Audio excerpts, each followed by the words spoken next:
Hi viewers, welcome to Adu Samayal. இன்னையோட recipe பார்த்தீங்கன்னா ரவாயில் பண்ண ரெசிபி தான். ரவா இட்லி எப்படி பண்ணுறது அப்படின்றத இந்த வீடியோவில் பார்க்கலாம். கண்டிப்பாக சப்ஸ்கிரைப் பண்ணாதீங்க, சப்ஸ்கிரைப் பண்ணுங்கள். பக்கத்தில் இருக்க பெல் பட்டன் ப்ரெஸ் பண்ண மறந்துடாதீங்க. அதுக்கப்புறம் கண்டிப்பாக நீங்கள் வந்து லைக் கொடுக்கணும், அப்புறம் கமெண்ட்டும் கொடுக்கணும். இப்போ ரெசிபியில் போய் பார்க்கலாம். இப்போ பாருங்கள், நல்லா ஃப்ளஃபியாக, அதுக்கப்புறம் உங்களுக்கு நான் இப்படின்னு புட்டு காமிச்சிருக்கேன். ரொம்பவே சாஃப்டாக இருக்குது. இப்போ நான் வந்து 2 கப்பு ரவை எடுத்திருக்கேன். இது ஏற்கனவே நான் வறுத்த ரவை தான். தேவையான அளவு உப்பு, இப்போது தாளிக்கிறதுக்கு எண்ணெய், கொஞ்சம் நெய், அதுக்கப்புறம் கடுகு, அதுக்கப்புறம் பார்த்தீங்கன்னா கொஞ்சமாக இஞ்சி வந்து சீவி வச்சுருக்கேன். அதுக்கப்புறம் பச்சை மிளகாய் கொஞ்சம், கடலைப்பருப்பு, உளுந்து, கொத்தமல்லி, கருவேப்பிலை, தயிர் கொஞ்சம் நம்ம வந்து கலக்கிறதுக்கு சேர்ப்போம். அதை வந்து நீங்கள் வந்து எவ்வளோ குவான்டிட்டி போடணும் அப்படின்றதையும் நான் இங்கே டிஸ்கிரிப்ஷனில் உங்களுக்கு கொடுத்துருக்கேன். இன்க்ரீடியன்ஸும் அதை பார்த்துக்கோங்க. கொஞ்சம் 1 ஸ்பூன் நெய்யும் 2 ஸ்பூன் வந்து எண்ணெயும் நான் விட்டுருக்கேன். இப்போ கடுகு, உளுந்து, கடலைப்பருப்பு எல்லாமே நீங்கள் சேர்த்து கடுகு நல்லா வெடித்து வந்ததும் எல்லாத்தையும் நீங்கள் நல்லா வறுத்து எடுத்துக்கோங்க. நான் வந்து இஞ்சி பொடியே கட் பண்ணிக்கோங்க. இஞ்சி அப்படி இல்லைன்னா நல்லா சீவிக்கோங்க. நான் சீவி வச்சுருக்கேன்.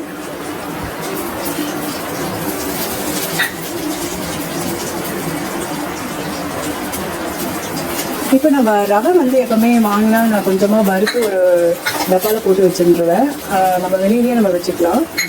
பார்த்தீங்கன்னா ரவை வந்து ஒரு 3 months தானே நமக்கு வந்து அந்த எக்ஸ்பைரி டேட் போட்டிருப்போம். அதனால் நம்ம வறுத்து வச்சுருந்தா கொஞ்சம் ஈஸியாக இருக்கும். நமக்கு எப்படியும் 1 month நம்ம தீர்த்துருவோம். அதனால நான் எப்போவுமே வறுத்து வச்சுப்பேன். நீங்கள் இப்போ வந்து வறுக்காத ரவை போட்டிங்கன்னா இன்னும் கொஞ்சம் நேரம் டைம் எடுத்து நல்லா வறுத்துக்கோங்க.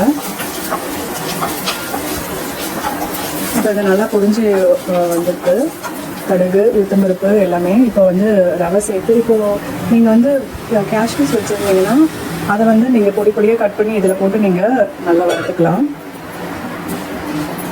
முந்திரி பருப்பு நான் முழுசாக நான் வந்து மாவு நம்ம சேர்ப்போம் இல்லையா ரவா இட்லி, அப்போது வந்து நான் அந்த தட்டில் இட்லி தட்டில் வச்சு அதுக்கப்புறம் ஒவ்வொரு குழியும் நான் வந்து மாவு அதில் விட்டு நான் வைப்பேன். அதனால் நான் முந்திரி பருப்பு சேர்க்க போகிறேன். இப்போ நான் சேர்க்கலை. நீங்கள் வேணும்னா இப்போ குழியாக சேர்த்துக்கலாம். இப்போ நீங்கள் வந்து தேவையான அளவு நல்லா வறுத்துக்கணும். வறுத்துட்டு ஸ்டவ் ஆஃப் பண்ணிவிட்டு இதே வானலில் நீங்கள் வைக்க வேண்டாம், வேறு பாத்திரத்தில் மாற்றி ரூம் டெம்பரேச்சருக்கு வர வரைக்கும் வெயிட் பண்ணுங்கள். வெயிட் பண்ணிட்டதுக்கப்புறம் நீங்கள் இப்போ நான் வந்து 2 கப்பு ரவை எடுத்ததில் அதில் நான் வந்து 1 கப்பு தயிர் நான் போட்டிருக்கேன். உங்களுக்கு வேணால் முக்கால் கப் நீங்கள் போட்டுக்கலாம். அதாவது 1 கப் ரவைக்கு 3/4 கப் தயிர் நீங்கள் போட்டுக்கலாம்.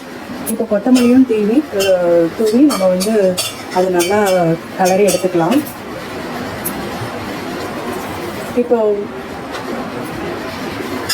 இன்னும் ஒரு 1/2 கப் நம்ம வந்து தண்ணி விட்டு நம்ம கலக்கி பார்க்கலாம், அது எவ்வளோ கெட்டியாக இருக்குதுன்னு பார்த்துட்டு. அதுக்கப்புறம் திருப்பவும் நான் வந்து கொஞ்சமாக 1/2 கப் சேர்த்து நான் இப்படி கலரி வச்சுருக்கேன். இது ஒரு 10 நிமிஷம் மூடி போட்டு மூடலாம். அப்போ தான் வந்து உங்களுக்கு ரவை ஊறி கரெக்டாக வந்திருக்கும். இப்போ பாருங்கள், இந்த மாதிரி வந்திருக்கு. இன்னும் இப்போ இதில் வந்து நான் வந்து பேக்கிங் சோடா, அதாவது சோடா உப்புன்னு சொல்லுவாங்களே, அதை வந்து ஒரு 1/4 ஸ்பூன் தான் நான் போட்டிருக்கேன். போட்டு கொஞ்சமாக நான் தண்ணி விட்டு இதை நல்லா நம்ம பீட் பண்ணி நம்ம எடுக்கணும். இப்போ பாருங்கள், இந்த மாதிரி நல்லா பீட் பண்ணி நம்ம எடுக்கணும். அப்போ தான் அந்த நம்ம போட்ட அந்த ஆப்பசோடான்னு சொல்லுவாங்க, இல்லாட்டி சோடா உப்பு. ஸோ அது வந்து போட்டு நல்லா பீட் பண்ணால் தான் எல்லா இடத்துலையும் வந்து உங்களுக்கு ஸ்ப்ரெட்டாக இருக்கும். இந்த மாதிரி ஒரு 20 செகண்ட்ஸ் பீட் பண்ணி எடுத்ததுக்கப்புறமா நான் ஒவ்வொரு தட்டுலையும் நான் வந்து முந்திரி பருப்பு வச்சுருக்கேன். அது மேலே இந்த மாதிரி நீங்கள் வெட்டிக்கணும். நீங்கள் எல்லாமே மாவு அதுக்கு மேலே இப்படி விட்டிங்கன்னா உங்களுக்கு அழகாக வெந்து வரும்போது முந்திரி பருப்போட பார்க்கறதுக்கு அழகாக இருக்கும். ஸோ இப்போ நான் வந்து எடுத்துக்கிட்ட மாவு பார்த்திங்கன்னா ஒரு 2 கப் எடுத்திருக்கேன். அதுக்கு வந்து இந்த 3 தட்டு இட்லிக்கு கரெக்டாக எனக்கு வந்தது. இது 4 பேர் தாராளமாக சாப்பிடலாம்.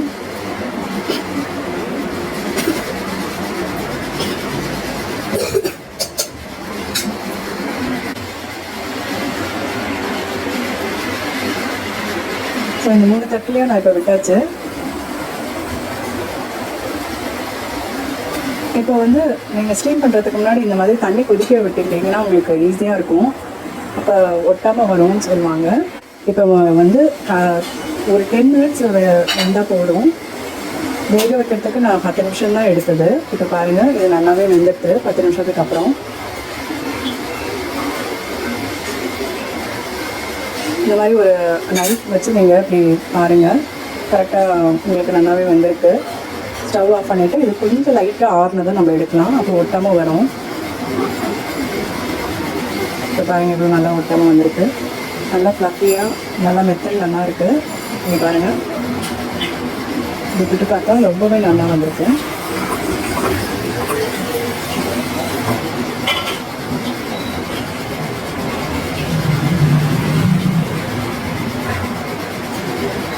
ஒரு சிலர் ஒரு பிஞ்சு ஒரு மஞ்சத்தூள் போடுவாங்க ரவா இட்லிக்கு. ஸோ அந்த மாதிரி உங்களுக்கு கலர் வேணும்னா நீங்கள் போட்டுக்கலாம். நான் எக்ஸாக்ட் கலர்லேயே இருக்கட்டும்னு சொல்லிட்டு நான் விட்டுட்டேன். இது பாருங்கள், நல்லா சாஃப்டாக நல்லா இருக்குது பாருங்கள், உள்ளே நல்லா வெந்திருக்கு. ஸோ இதே மாதிரி பண்ணி பார்த்துட்டு கண்டிப்பாக ரிவ்யூஸ் அண்ட் கமெண்ட்ஸ் எனக்கு போடுங்க, லைக் பண்ணுங்கள்.